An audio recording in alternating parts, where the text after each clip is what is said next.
today I would like to share with you Sarawak Day 2026, this article, MA63, Shaping the Future of Sarawak. Let's see, when we talk about Sarawak Day, we talk about MA63. It is tied to MA63. Okay, it was once regarded as a forbidden document. In 1970-something, the leader Wong Kim Min of Snap Party mentioned about MA63, and he was imprisoned for at least 2.5 years. It was confined to the academic circles, and was known only to this constitutional document was known only to lawyers and historians until 2012, when Najib repealed Internal Security Act (ISA) in order to qualify himself for a post in the United Nations. Since then, 2013, the rise of the Sarawak peoples in the movement of S4S, Sarawak Independence Alliance SIA, SLM, Sarawak Liberation Movement, and many more people's movements arise as a result. It was a forbidden document before 2012 or 3, and then it had become a common topic. It had become the conversations in the coffee shop, debate in school, of course, the discussion in the Sarawak Tung. Okay, so Adnan, during the tenure of Adnan, from 2013 to 2017, it was well supported by this Chief Minister, Adnan Saddam. This further awakened Sarawakians to the slogan Sarawak for Sarawakian. In 2017, Abanjo systematically elevated it to constitutional agenda. And then these are the pro-federation groups, I should say. These leaders once adopt this structured legal and diplomatic approach. They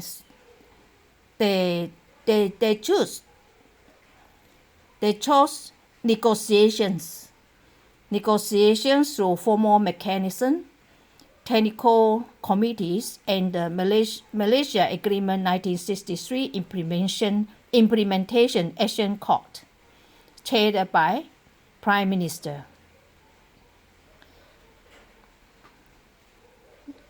So they are seeking restoration and implementation of rights of Sarawak. Sharifah Hashida, in the media report in April 2026, saying that Sarawak's pursuit of MA63 is consistent since 2016 through 5 prime ministers. So he considered this in negotiation to be institutional. So achievement, they think it as achievement, but in many of us, it's nothing. It's symbolic only. So restoration, want to restore the constitutional position of Sarawak as territories is not as nations, is considered shortchanged.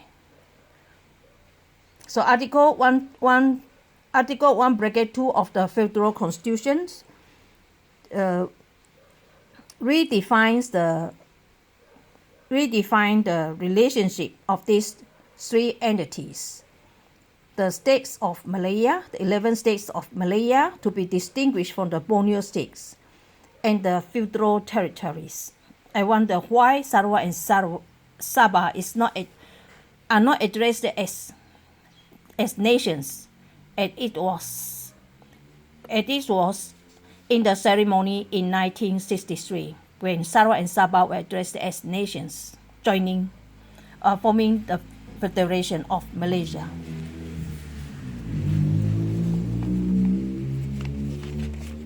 So they say the thing is, this is nothing to us. It's symbolic. To us, it is symbolic, though some constitutional experts see it as a big step, significant step forward.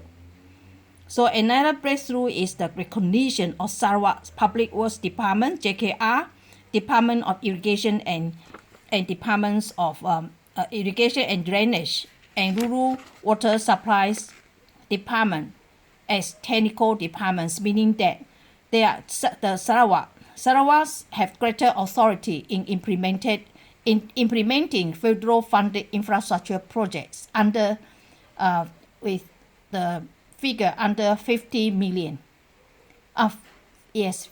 50 million or below.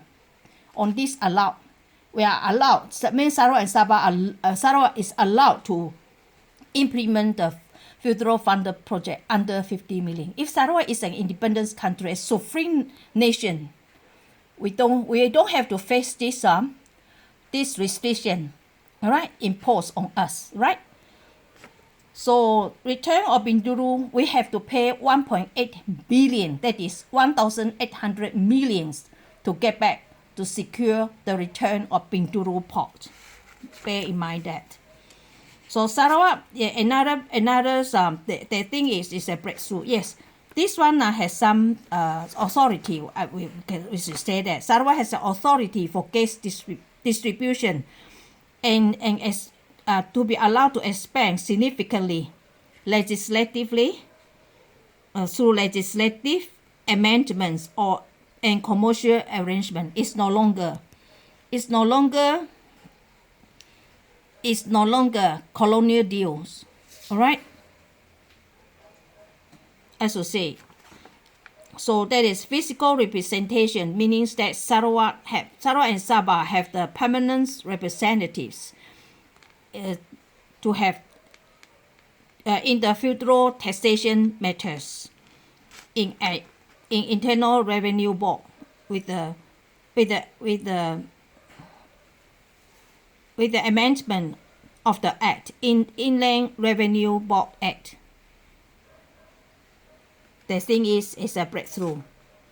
It's what a pity that we have been suppressed or oppressed for so long, have been colonized for so long, and this is they only gave this back to us in 2022 or 3.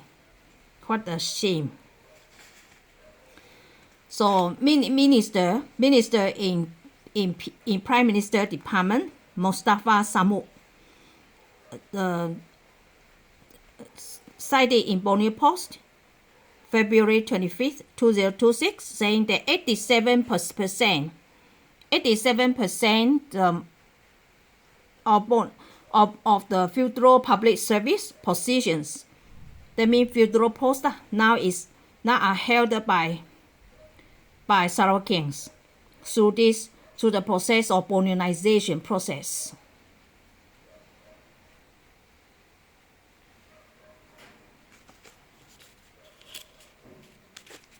They say they have achieved 87%.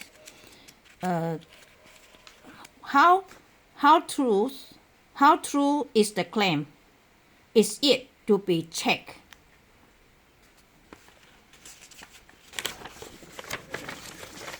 So the numbers tell the story. So officially, the MA63 negotiation covered 29 matters agreed upon by the federal government, Sabah and Sarawak. As of June 2026, 30 matters have been fully resolved. I have checked, and then I have only found 10 of them. I wonder what are the other 3. I can't find it in my Google search. So 5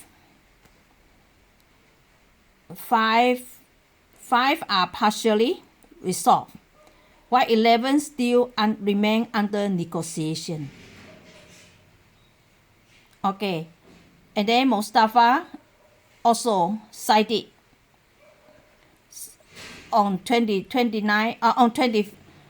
25th in Parliament that the four interim matters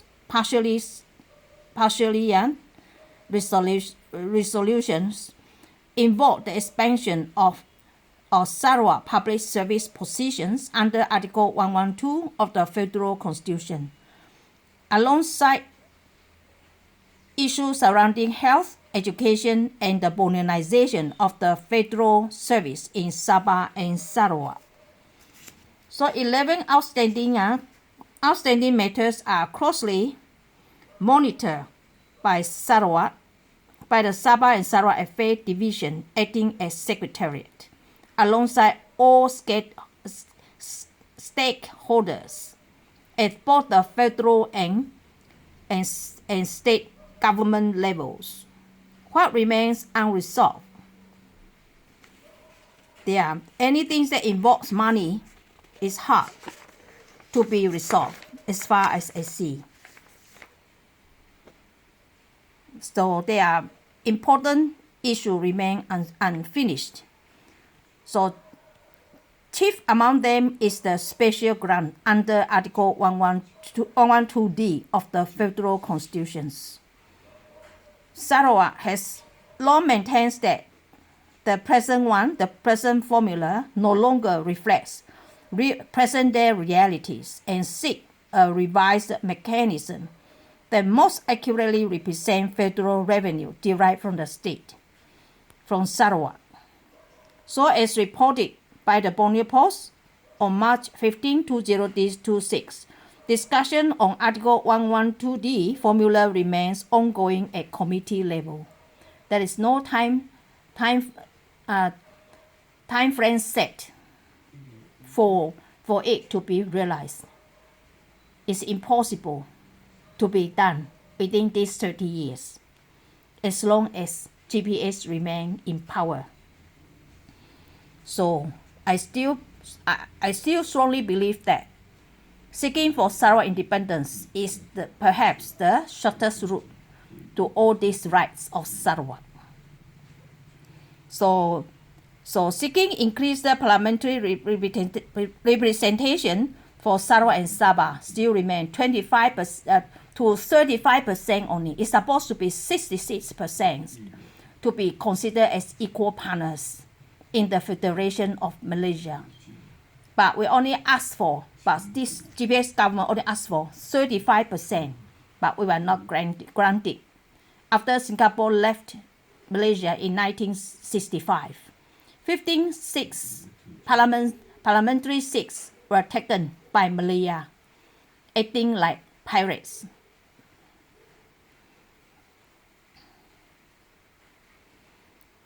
So the fulfillment of this 35%, I don't think will be realized in next 30 years.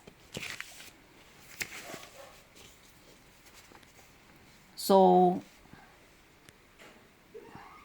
why MA63 matters beyond politics? Of course, we know that the fulfillment of these rights of Sarawak and Sabah means that will be paid properly, not shortchanged at the losing edge, at a disadvantaged position all the time.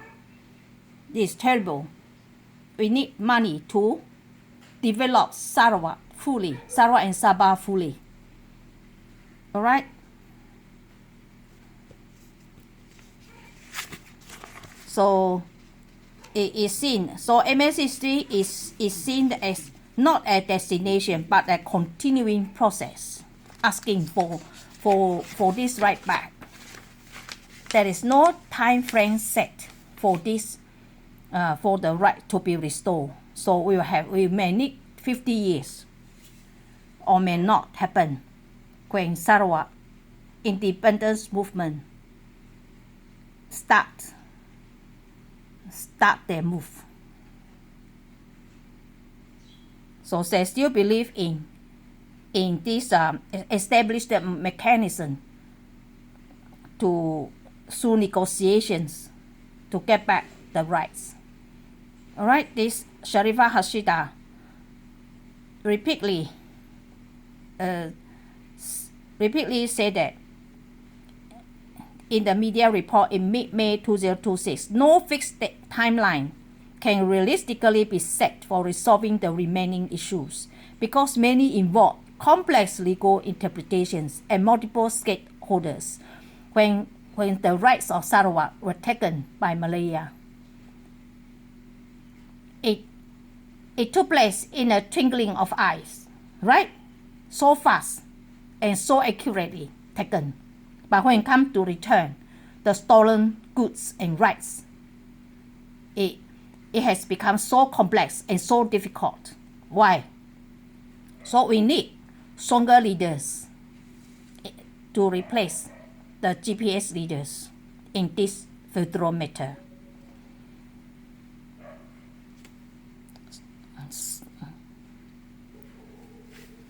So they refuse political confrontation. They believe in negotiation. So negotiate until there is no end to this negotiation. There will be one negotiation after another. Merry-go-round all the time.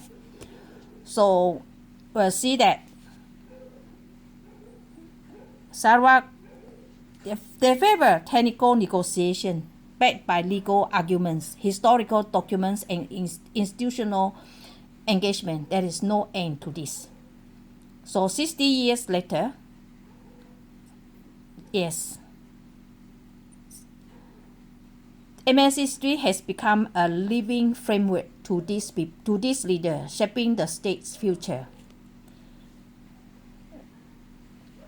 They see it as notable milestones, from constitutional recognition of Sarawak as territories, not as nations, and greater administrative autonomy, that is partially, enhanced physical participation. I wonder how much they can extract from in the inland revenue, how effective and how efficient these leaders are to get the real figures for the revenue taken from Sarawak.